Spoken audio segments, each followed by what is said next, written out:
Улы жүз, оңтүстіктің нұры, орта жүз, арқаның қыры, кіші жүз, батыстың жыры, үш жүз бөлек емес бір халықтың үні.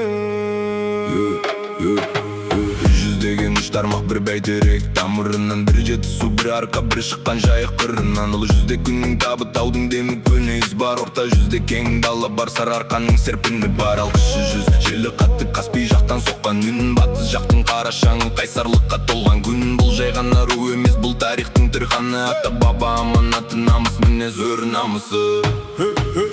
Кіші жүз десе көзге елес, мұнай дала кең Маңғыстау, Атырау жақтың адуын, Ақтөбенің өжет дауысы тау. Батыс жақта сөз қысқа айтылса да салмағы бар, сөйле денік сөйле, осы жақтың талабы бар. Байбақтының байсалдылығы, адайдың асау екпіні, беріштің оттай мінезі, тана деген текті үні. Сықтың да ізі бөлек, табын менен тама бар, кердері боп керілетін шежірелі сана бар. Адай шықса жел қозғалар, еркіндіктің исі бар, теңіз жақтың тұзды лебі, маңдаланың тынысы бар. Байбақты да байып жатыр сабыр менен салмақты ой, тамыр терең сөзі шеген артық емес әрбір той. Бері шықса намыс бірге атқа қонар ерте күн, тама тұрса табандылық тасқа жазар серті үн. Табын шықса қайрат көріп қайсарлықты танисың, тана десең тектілікті кеңдікті де табасың. Ысық кердері көне сарын шежіренің алтын ізі, батыс жақтың әр руында жатыр елдің нар мінезі. Бірін-бірінен биік деме, бәрі өзін бір арнадан, үш жүздеген үш қанат қой бір қыранның самғаған. Ұлы жүздің ұлағаты, орта жүздің өр рухы, кіші жүздің қара дауыл қайрап берген ері құлпы. Бірлік тұрса ел мықтырақ, руға бүлінбі сана керек, тамырды білу мақтаныш қой, бірақ биік елдік керек. Батыс жақтың күнін тыңда,